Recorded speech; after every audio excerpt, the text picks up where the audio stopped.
Cerita diawali di sebuah desa di kota Depok. Marbun membawa rombongan ke rumah teman lamanya yang bernama Babeh Muiz. Ia berniat mewakili bosnya untuk melamar anak Babeh Is yang bernama Mumun. Tapi Babeh Is menolak lamaran itu dan membubarkannya. Lalu Junaid selaku kekasih Mumun menghampiri dan Babeh Is menanyakan, kapan Junaid mau menikahi Mumun? Pasalnya sudah 3 kali si Babeh menolak lamaran orang lain hanya karena si Mumun cuma demennya sama si Junaid. Junaid pun memberikan jawaban kepada si Babeh kalau dirinya dan Mumun sedang mempersiapkan semuanya. Lalu Mimin selaku kembaran Mumun berpamitan kalau ia akan berangkat kerja ke Jakarta. Di tempat lain sedang ada sebuah hiburan tari jaipong. Banyak orang-orang yang asik menari di sana. Kemudian datang beberapa penagih hutang atau debt collector untuk menagih hutang kepada ketua rombongan jaipong. Setelah itu, Jepri selaku ketua debt collector mengajak seorang penggali kubur yang bernama Husein untuk ikut bersamanya. Rupanya, ia ingin meminta sebuah jimat pemikat wanita yang tujuannya Jepri ingin mendapatkan hati Mumun. Beralih ke warung Mumun, Empok Koko memberikan pesanan kepada Mumun untuk acara syukurannya dan Babeh Mumun yang akan digelar pada esok malam. Lalu Junaid meledek Mumun yang sudah ditunggu oleh pelanggan setianya. Singkatnya, malam acara telah tiba. Mimin menghubungi si Babeh untuk menanyakan kelangsungan acara. Si Babeh pun berterima kasih kepada Mimin karena dirinya telah membiayai syukuran hari ini dan Babehnya bisa berangkat haji serta umroh karena dibiayai oleh si Mimin. Dan si Babeh meminta doa kepada Pak Ustadz untuk Mimin. Saat acara berlangsung, Jepri dan Husein memata-matai Mumun. Jepri disuruh Husein untuk membaca mantra yang ia ajarkan. Sementara Mumun, ia kaget melihat pesan penagih hutang dari seseorang yang jumlahnya cukup besar. Lalu Mumun menghubungi Mimin, yang ternyata si Mimin bekerja sebagai pelayan, tapi ia mengaku kepada keluarganya bahwa ia bekerja di perkantoran. Mumun menanyakan tentang hutang yang kini sudah jatuh tempo, terlebih lagi Mimin memakai identitas Mumun untuk meminjam hutangnya. Yang ternyata uang pinjaman ini digunakan untuk acara syukuran yang sedang digelar dan dipakai umroh babehnya pada waktu yang lalu. Mimin menenangkan Mumun kalau ia akan melunasi hutang itu.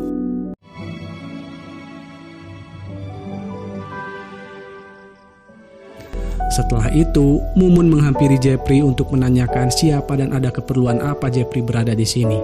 Namun Jepri malah terbata-bata menjawabnya. Pagi harinya, Mumun mendapat pesan penagihan dari debt collector. Terpaksa Mumun pun menghubungi Junaid sang kekasih untuk meminta bantuan. Dengan berat hati, Mumun meminjam uang tabungan untuk pernikahan mereka. Untungnya Junaid bersedia dan mengerti meski tidak bertanya untuk apa uang itu. Junaid hanya punya uang 40 juta. Dan untuk sisanya akan Junaid usahakan. Mumun pun merasa lega. Singkatnya, ketika malam tiba, Mumun yang baru pulang dari suatu tempat, ia didatangi oleh anak buah Jepri untuk menagih hutang. Mumun pura-pura tidak tahu, dan mereka terus memaksa untuk membayar sambil memperlihatkan surat penagihannya.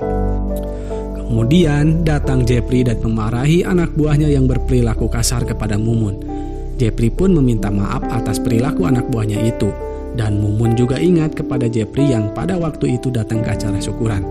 Jepri tahu kalau Mumun punya persoalan soal hutang dengan perusahaannya dan Jepri berniat akan membantu Mumun. Selain itu, Jepri akan mengantarkan Mumun pulang.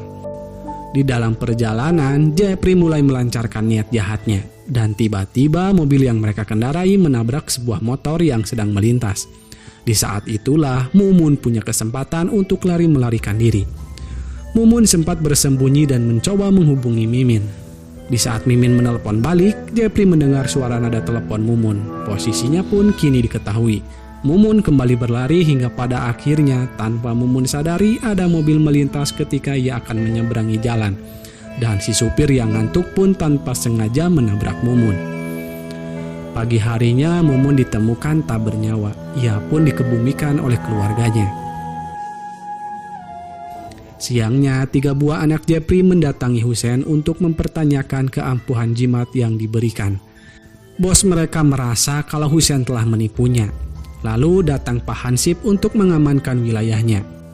Husein pun menyuruh mereka untuk membubarkan diri sambil menyuruh agar nanti bos mereka menemui dirinya. Ketika malam tiba, Husein baru sadar ia rasa lupa membuka tali pocong Mumun. Mendengar hal itu, si Hansip pun langsung pulang. Saat Husein masuk ke rumahnya, ia mulai mendapat teror kecil-kecilan. Tapi Husein mencoba berpikir positif. Lalu ada yang mengetuk pintu. Rupanya itu adalah Markonah yang ingin meminjam uang.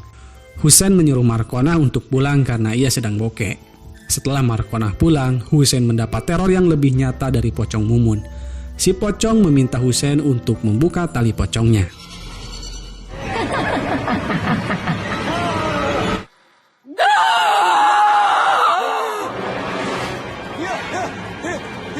Lepasin tali pocong ayah, Bang. Keesokan harinya, si Imam membujuk Mimin untuk tetap berada di rumah supaya si Babeh tidak berlarut dalam sedihnya. Si emak juga meminta Mimin untuk bekerja di kampung saja dengan meneruskan warung si Mumun. Tapi Mimin tidak mau. Malam pun tiba, Jepri mendatangi Husein untuk meminta uangnya dikembalikan.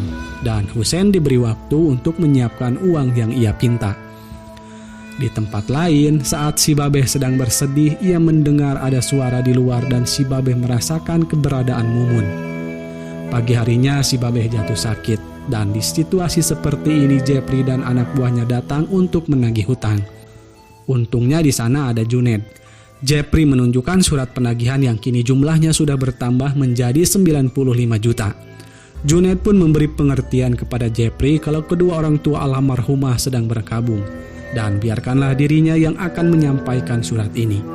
Junaid pun mengiyakan dan memperingatkan kalau nanti ia akan kembali lagi. Setelah itu, Junaid pergi ke Jakarta untuk memberitahukan Mimin. Junaid nampak terkejut melihat pekerjaan asli Mimin. Dan malam pun gelap, Jepri kembali mendatangi Husein.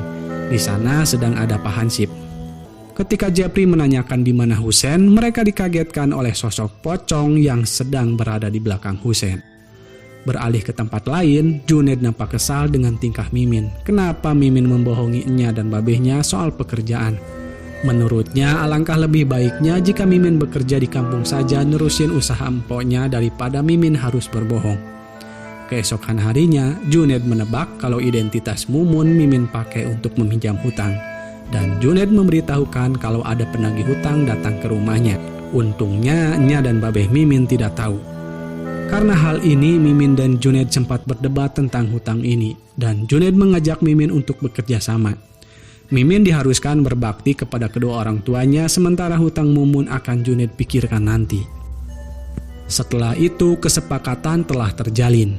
Junaid mengajari Mimin tentang kebiasaan atau yang harus Mimin lakukan mulai dari saat membuka warung hingga memberitahukan buku catatan milik Mumun yang isinya ada resep masakannya. Dikarenakan Husein sering diganggu pocong, Husein mendatangi Junaid untuk memberitahukan kalau ia lupa membuka tali pocong Mumun. Dikarenakan hal ini, Husein sering diteror oleh pocong Mumun. Junaid yang ingin membuktikan itu, ia mengajak Husein ke kuburan Mumun. Di sana tidak ada apa-apa, hanya saja Husein sempat melihat sekelebat bayangan mirip dengan pocong. Beralih ke tempat lain, Jepri dan anak buahnya kembali mendatangi rumah Mumun. Mereka tidak tahu kalau Mumun punya kembaran, sehingga mereka menyangka kalau yang mereka lihat adalah hantu si Mumun. Saat bersamaan Junaid datang, ia keder kenapa Jepri dan anak buahnya pada kabur. Kemudian Jepri mendatangi rumah Husein untuk meminta jimat agar dijauhkan dari hantu. Sementara itu, tepat tengah malam Mimin dibangunkan oleh suara yang memanggil namanya. Mimin pergi keluar mengikuti asal suara itu. Alangkah kagetnya ia melihat sosok pocong bermata hijau menyala sedang menatap dirinya. Lalu Mimin jatuh pingsan. Pagi harinya kedua orang tua Mimin mengkhawatirkan anak semata wayangnya itu. Kemudian Junaid datang untuk menengok Mimin dan si Babeh menyuruh Junaid untuk menginap di rumahnya. Malam pun gelap saat Husein sedang asik jaipongan, hiburan itu dihentikan oleh Jepri yang datang menagih hutang kepada ketua rombongan. Tiba-tiba angin berhembus kencang, itu tandanya kalau pocong Mumun akan datang. Benar saja, pocong Mumun muncul di acara itu. Orang-orang yang melihatnya lari berhamburan. Husein dan yang lain pun bersembunyi di WC yang di dalamnya ada si Hansip yang sedang buang hajat. Di tempat lain, Mimin memberitahukan kepada Junaid kalau semalam pocong Mumun mendatanginya. Junaid nampak tidak percaya dengan hal ini. Sementara itu, Jepri dan anak buahnya masih diteror oleh si pocong. Keesokan harinya para warga mulai bergosip tentang pocong Mumun yang katanya ia gentayangan karena si Mimin ingin merebut Bang Juned dari Mumun. Lalu berita tentang gangguan pocong Mumun di acara hiburan Jaipong telah tersebar. Beritanya pun telah tembus kepada si Nya. Si Nya meminta tolong kepada Juned untuk mencari tahu kebenaran tentang hal ini. Lalu Juned pergi ke rumah Husen. Di sana sedang ada Jepri dan anak buahnya yang lagi-lagi Jepri merasa dikibuli oleh si Husen. Di saat Juned akan menghampiri mereka, tiba-tiba terdengar suara Mumun memanggil nama Jepri. Kini Juned melihat dengan mata kepalanya sendiri kalau memang benar pocong Mumun berkeliaran. Setelah itu, Juned menemui Mimin dan ia meminta maaf karena tidak percaya kepadanya. Kini mereka berdua bertanya-tanya kenapa pocong Mumun gentayangan. Kalau soal Husen mungkin karena Husen tidak melepas tali pocongnya. Tapi kalau Jepri, setelah dipikir-pikir, seketika saja Mimin teringat mungkin karena Jepri sering menagih hutang kepada Mumun jadi dikejar-kejar oleh si pocong. Mimin pun merasa bersalah dan menyesali perbuatannya. Keesokan harinya, Juned dan Mimin akan bersandiwara di hadapan Babe dan Nya kalau mereka berdua saling suka. Karena selama kedekatan mereka berdua membuat Babe terlihat sangat bahagia. Selain itu supaya Mumun tenang dan biar kuburannya bisa dibongkar. Singkatnya malam pun gelap. Mimin izin pergi ke kondangan bersama Juned. Sebelum itu Mimin memberanikan diri untuk memberitahukan kebenaran yang selama ini ia tutupi. Mulai dari pekerjaannya hingga hutang yang dipakai untuk umroh dan syukuran Babe dan Nya. Mimin meminta maaf dan mereka saling meminta maaf dan memaafkan satu sama lain. Lalu Husen masuk. Ia juga meminta maaf karena telah teledor tidak melepas tali pocong Mumun. Setelah itu kuburan Mumun digali dan tali pocongnya dilepas. Baru saja kedua orang tua Mumun pergi dari sini, Jepri datang ke makam untuk menagih hutang. Juned sempat kesal kepada Jepri karena ia menagih tidak melihat kondisi. Selain itu Jepri juga sudah tahu tentang Mimin. Dan tanpa disengaja Jepri keceplosan dan ia mengatakan kalau Mumun mati tertabrak truk. Padahal orang-orang cuma tahu kalau Mumun mati ditabrak lari. Karena hal ini Husen curiga kepada Jepri. Selain ucapannya tadi, Jepri juga sering diteror si pocong. Husen pun beranggapan kalau Jepri mengejar-ngejar Mumun, lalu Mumun tertabrak truk. Jepri yang terpojokan, ia malah memukuli Husen dan Juned.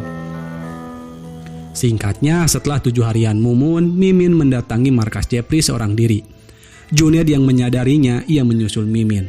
Lalu Juned menolong Mimin yang sedang dalam bahaya. Di saat Jepri sedang memukuli Juned, pocong Mumun kembali datang. Anak buah Jepri langsung lari berhamburan, disusul dengan Jepri. Ketika Jepri lengah, ia mengalami nasib yang sama dengan Mumun. Bedanya Jepri tertusuk besi yang diangkut oleh mobil. Setelah membalaskan dendamnya, pocong Mumun pun menghilang. Singkatnya, Juned memberikan uang tabungannya kepada kedua orang tua Mumun untuk membayar hutang almarhumah. Selain itu, si Nya memberikan cincin miliknya yang tadinya akan diberikan kepada Mumun setelah menikah. Dan malam pun gelap, pocong Jepri bangkit dari kuburnya. Film pun selesai, bijaklah dalam menyikapi sebuah peristiwa. Sampai jumpa di video selanjutnya. Wassalam.